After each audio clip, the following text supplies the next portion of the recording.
हम chapter number 5 कर रहे हैं, पार्ट 1 केमिस्ट्री का। ठीक है, उसमें हम कुछ टॉपिक्स जो है वो हम स्टार्ट कर चुके हैं। आज का जो हमारा टॉपिक है वो आयन के बारे में है। ठीक है, आयन जो है उसके बारे में आपको इतना अंदाजा तो है छोटी क्लासेस से ही कि आयन जो है दो तरह के ही होते हैं। एक वो जिसके ऊपर पॉजिटिव चार्ज होता है और एक वो जिसके ऊपर नेगेटिव चार्ज होता है। जब किसी एटम के ऊपर जो है पॉजिटिव चार्ज होता है तो उसको हम केटाइन कहते हैं और जिसके ऊपर नेगेटिव चार्ज होता है उसको हम एनाइन कहते हैं। तो इसका मतलब है कि हमारे पास जो है वो टू टाइप्स के जो आयन है वो होते हैं। और वैसे जो है ओवरऑल एटम जो है वो न्यूट्रल होता है। थोड़ी सी बात हम करते हुए चले कि ये हमारे पास हम हाइड्रोजन के एटम की बात करते हैं। हाइड्रोजन जो है इसमें ये हमारे पास न्यूक्लियस है, न्यूक्लियस में प्रोटॉन और न्यूट्रॉन होते हैं। तो ये हमारे पास हाइड्रोजन का एटम है जिसके अंदर एक इलेक्ट्रॉन है, एक ही शेल होता है इसका। हाइड्रोजन जो उसके पास एक इलेक्ट्रॉन है, अगर तो ये इलेक्ट्रॉन लॉस करेगा तो इसके ऊपर पॉजिटिव चार्ज हो जाएगा। ठीक है, लेकिन अगर ये इलेक्ट्रॉन जो है वो गेन करता है, ठीक है, अगर ये गेन करता है तो हाइड्रोजन के ऊपर जो है वो नेगेटिव चार्ज हो जाता है। आपको पता है कि हाइड्रोजन जो है उसके एटॉमिक शेल में एक ही इलेक्ट्रॉन होता है। जब एक इलेक्ट्रॉन होता है तो एक ही प्रोटॉन होता है। ठीक है, इसका मतलब है हाइड्रोजन जो है उसमें इलेक्ट्रॉन जो है वो 1 है, प्रोटॉन जो है वो भी 1 है। तो इट मीन्स कि इलेक्ट्रॉन के ऊपर नेगेटिव चार्ज होता है, प्रोटॉन के ऊपर पॉजिटिव चार्ज होता है। तो देखा जाए तो ओवरऑल जो है वो 0 हो जाता है। तो कोई भी एटम जो है वो बेसिकली न्यूट्रल होता है क्योंकि उसमें नंबर ऑफ इलेक्ट्रॉन्स और नंबर ऑफ प्रोटॉन्स जो है वो सेम होते हैं। ठीक है, ये तो थोड़ा सा इंट्रोडक्शन था आयन के बारे में। हम चलते हैं आयन की डेफिनेशन पे। ठीक है, आयन की जो डेफिनेशन है उसको हम डिफाइन करते हुए कि it is the species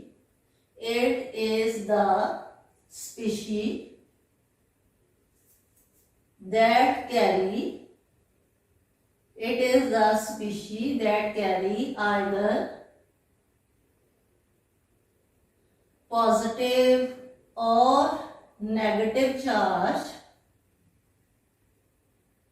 is called ion. For example, H positive, Na positive, Cl Na positive, Mg positive 2, Al positive 3, Cl negative 1, O negative 2। It means कि ये सारे के सारे जो हैं ये आयंस कहलाते हैं क्योंकि इसके ऊपर पॉजिटिव चार्ज भी है और नेगेटिव चार्ज भी है। ठीक है, अब हम चलते हैं इसकी टाइप्स पे। तो टाइप्स जो है वो हमारे पास 2 हैं। एक है हमारे पास केटाइन और दूसरी है हमारे पास टाइप एनाइन, केटाइन एंड एनाइन। अब देखते हैं कि केटाइन जो है वो किसको कहते हैं और एनाइन जो है वो किसको कहते हैं। Cation, it is the species that carry positive charge on it is called cation. For example, H positive, Na positive, Mg positive 2 and Al positive 3, all these are the examples of the cations. सारे के सारे examples हम किसकी हैं, cations की हैं। अच्छा जी, अब हम चलते हैं कि केटाइन जो है वो कैसे बनता है। It is formed by the loss of one or more electrons. It is formed by the loss of one or more electrons. अगर बच्चे एक इलेक्ट्रॉन लॉस करता है एटम तो उसमें पॉजिटिव 1 चार्ज होगा, 2 इलेक्ट्रॉन लॉस करेगा तो पॉजिटिव 2 चार्ज होगा, और 3 इलेक्ट्रॉन करेगा तो पॉजिटिव 3 चार्ज होगा। मैक्सिमम 3 तक इलेक्ट्रॉन जो है वो लॉस हो सकते हैं। उसके बाद मोर देन 3 होते हैं तो फिर इलेक्ट्रॉन लॉस नहीं होते हैं बल्कि शेयरिंग स्टार्ट हो जाती है। अच्छा जी, अब नेक्स्ट हम चलते हैं। It is formed by the loss of one और मोर electrons. Formation of cation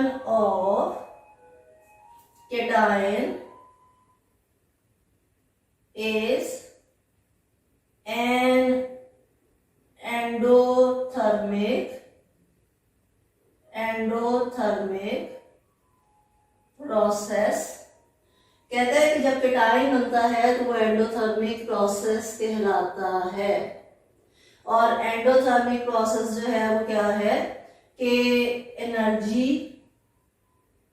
endothermic process को हम इस तरह से एक्सप्लेन कर लेते हैं। फॉर एग्जांपल कि हमारे पास जो है ये एक एटम है, उसका न्यूक्लियस है और ये उसका शेल है, ठीक है। इसके पास एक इलेक्ट्रॉन है। जब ये इलेक्ट्रॉन लॉस होगा तो लॉस करते हुए हम इसको एनर्जी जो है, जब ये कोई काम करना होता है तो उस काम के लिए हमें जो है वो एनर्जी लगाना पड़ती है। तो लॉस ऑफ इलेक्ट्रॉन जो है वो एंडोथर्मिक प्रोसेस जो है वो कि जिसको हम एनर्जी जो है वो हम प्रोवाइड करते हैं।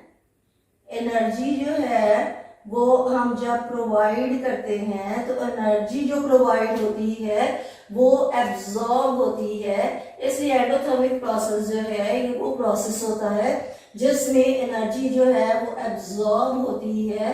तो that is why when an electron is lost, one or more electrons are lost, then it is called the endothermic process. So formation of the cation is an endothermic process.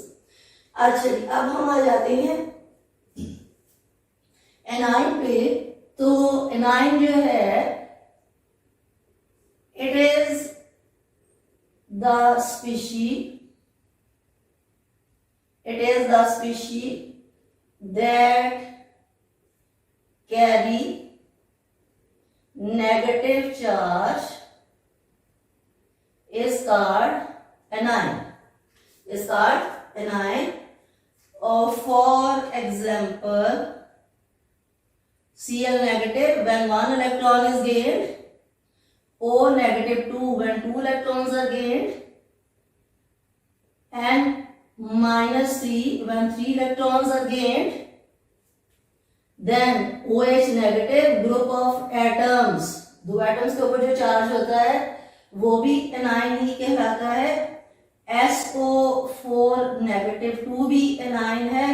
PO4 minus 3 sulphate और phosphate जो है ये भी A9 है, but they have hydroxyl ion, sulfate ion, phosphate ion. They are the group of atoms. They are also called anions because they also carry negative charge. इस पे हम जो है डिस्कस करेंगे कि ग्रुप ऑफ एटम्स जो है वो एनाइन कहलाते हैं, तो इनको और हम क्या कहते हैं। आज नेक्स्ट हम चलते हैं। It is formed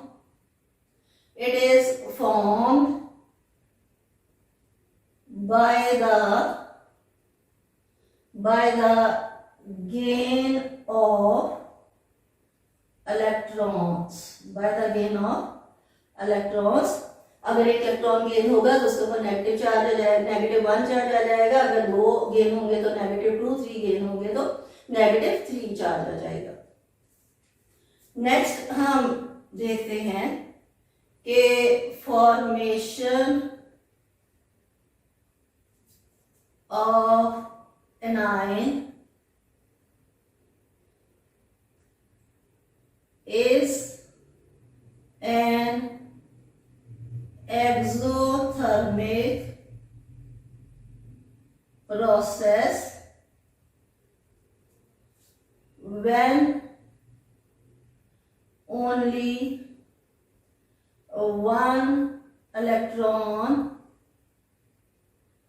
is gained। जब कोई एटम एक इलेक्ट्रॉन गेन करता है तो वो एक्सोथर्मिक प्रोसेस होता है। ठीक है, सिर्फ एक इलेक्ट्रॉन का गेन करना जो है वो एक्सोथर्मिक प्रोसेस है। लेकिन जब कोई एटम जो है वो एक से ज्यादा इलेक्ट्रॉन गेन करता है तो वो प्रोसेस जो है वो एंडोथर्मिक हो जाता है। क्यों? कि जब एक इलेक्ट्रॉन जो है वो एब्जॉर्ब होता है तो एटम के ऊपर जो है, आप इसको हम देखते हैं कि जब एक इलेक्ट्रॉन एब्जॉर्ब होता है, ये न्यूक्लियस है, ठीक है, और एक इलेक्ट्रॉन जब आता है, ठीक है, एक इलेक्ट्रॉन एब्जॉर्ब होता है तो इलेक्ट्रॉन का गेन करना जो है वो उस एटम के ऊपर जो है वो नेगेटिव चार्ज ले आता है। उसके ऊपर नेगेटिव चार्ज आ जाता है। ठीक है, जब उसके ऊपर नेगेटिव चार्ज आ जाता है तो इसमें से एनर्जी जो है वो रिलीज होती है, that is why it is called exothermic process।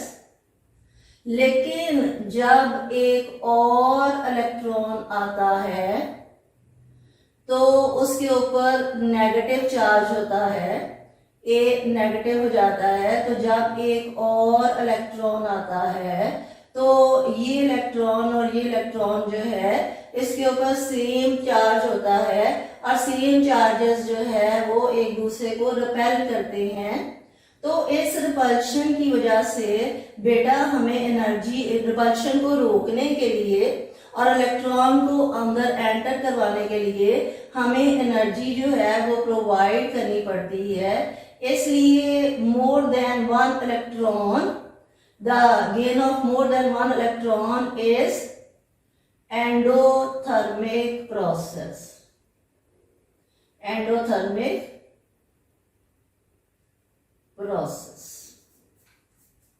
ठीक है, अब यहाँ पे जो है वो डिफरेंट शॉर्ट क्वेश्चंस भी आ जाते हैं। Why the gain of the electron is an endothermic process? फिर why the gain of electron is an exothermic process? Why the loss of an electron is endothermic process? तो इस तरह के जो short questions है वो एक्सरसाइज में है, तो फिर हम एक्सरसाइज में जब आएंगे तो हम उनको जो है वो डिस्कस करेंगे। सिंपली आपके पास जो है वो आयन पे जो टॉपिक है दैट इज दिस वन।